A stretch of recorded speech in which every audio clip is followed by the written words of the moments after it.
Yes sir. आवाज नहीं करो। तो ध्यान दो, पहला चैप्टर है क्लास 6 का, जिसका नाम क्या है? पृथ्वी पर स्थानों की स्थिति। तो स्थानों की स्थिति किस प्रकार दर्शाया गया है? तो किस प्रकार दर्शाएंगे सो बताओ? मानचित्र के माध्यम से। किसके माध्यम से? मानचित्र। तो मानचित्र किसे कहेंगे इसको थोड़ा ध्यान दो। अल्लाह ने करना किसी को इसी स्थान के एक निश्चित पैमाने, मतलब क्या, एक पैमाना, एक स्केल ले लेंगे, है ना? रहता है ना ऐसे स्केल वाला? Yes sir. स्केल है ना ये वाला? एक निश्चित पैमाना ले क्या करना है? बनाया गया आकार चित्र को क्या कहा जाता है? मानचित्र कहा जाता है ना? यानी एटलस। एटलस क्या है? मानचित्र वाली है, जिसमें क्या होता है? मानचित्रों की एक पुस्तक है या क्या है? संग्रह। मतलब बहुत सारा जो मानचित्र बना हुआ है ना, उसका एक पुस्तक है, जिसे हम क्या कहते हैं? एटलस कहते हैं। अब ध्यान देना है, जो मानचित्र अनेक प्रकार के होते हैं। कितने प्रकार के होते हैं? अनेक प्रकार है। जिससे पहला प्रकार है भौतिक मानचित्र, दूसरा है राजनीतिक मानचित्र, तीसरा है थीमेटिक मानचित्र। इस बात को ध्यान रखना। तो सबसे पहले हम किसके बारे में जानेंगे? भौतिक के बारे में। स्पष्ट है भौतिक का मतलब क्या? जो प्राकृतिक रूप से बना हुआ था, है ना? उस चीज को दर्शाया गया होगा। तो ध्यान दो, भौतिक मानचित्र किसे कहेंगे? तो ध्यान दो, जिस मानचित्र में मुख्य रूप से प्राकृतिक आकृतियों, प्राकृतिक मतलब क्या, जो भगवान के द्वारा दिया गया है, क्या क्या दिया गया है? पर्वत है, महासागर है, नदी है, पहाड़ है, पठार है, झील है, झरना है, ये सब क्या है? सब प्राकृतिक है, और उसी को क्या किया गया है? मानचित्र में दर्शाया गया है। ऐसे मानचित्र को हम क्या कहेंगे? भौतिक मानचित्र कहेंगे। ठीक है ना? Yes sir. चलो अब ठीक है ना? दूसरा क्या है? राजनीतिक मानचित्र। तो एक ऐसा मानचित्र या ऐसा मानचित्र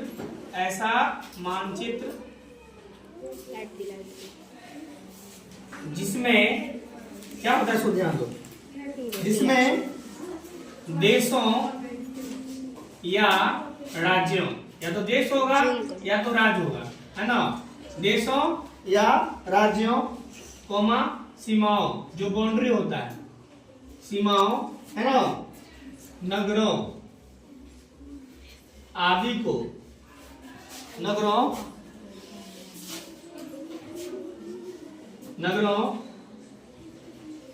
आदि को, है ना, मानचित्र पे दर्शाते हैं।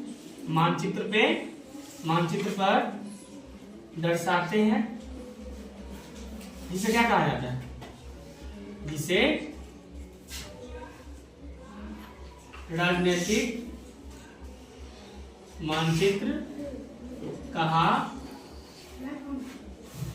जाता है। इसमें क्या समझ आ रहा है? सो ध्यान दो, राजनीतिक मतलब क्या है? जब सीमा का निर्धारण होता है, तो देश और राज्य का जब क्या हो, जनसंख्या अधिक हो जाए, तो उसमें क्या हो जाता है?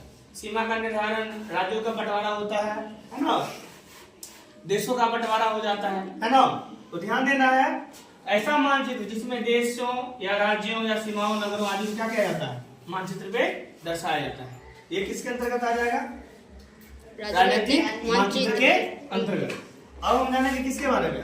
तीसरा है थीमेटिक। क्या है? थीमेटिक मानचित्र।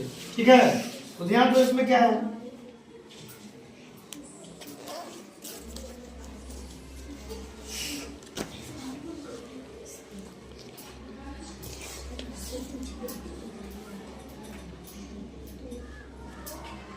यह मानचित्र क्या करता है? तो यह मानचित्र क्या करता है?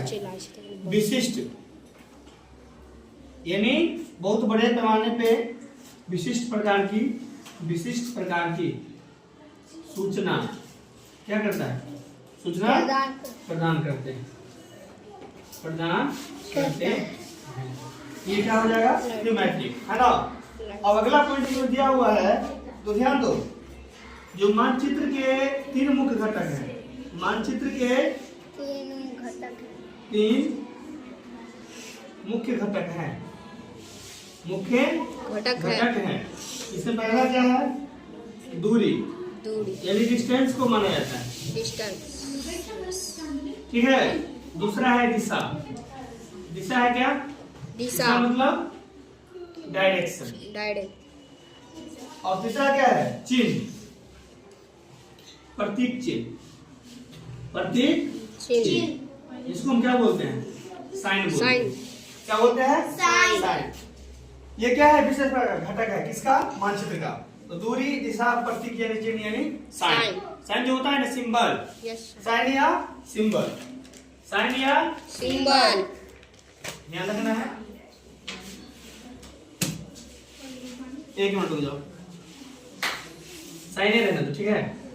तो प्रतीक चिन्ह क्या होता है? साइन। यानी डीडीएस को ध्यान रखना है, डिस्टेंस को, डायरेक्शन को और साइन को, है ना? Yes. तो हम क्या जाने, मानचित्र कितने प्रकार का होता है? कितने प्रकार का? 3 प्रकार के। 3 प्रकार का। पहला हो गया भौतिक, दूसरा हो गया राजनीतिक और तीसरा हो गया थीमेटिक। जिसमें भौतिक में क्या हुआ? तो प्राकृतिक, जो प्राकृतिक से जुड़ा हुआ है, नदी, पठार, तालाब, है ना? Yes. ये सब क्या है? प्राकृतिक के अंतर्गत यानी भौतिक हो गए। भौतिक। और अनैतिक हो गया जिसमें सीमा का, नगर का, राज्य का, देश का क्या है? निर्धारण किया गया है। और थीमेटिक क्या है? विशेष प्रकार का जो सूचना प्रदान करता है उसे क्या कहते हैं? थीमेटिक। और इसके कितने घटक हैं? 3 घटक हैं।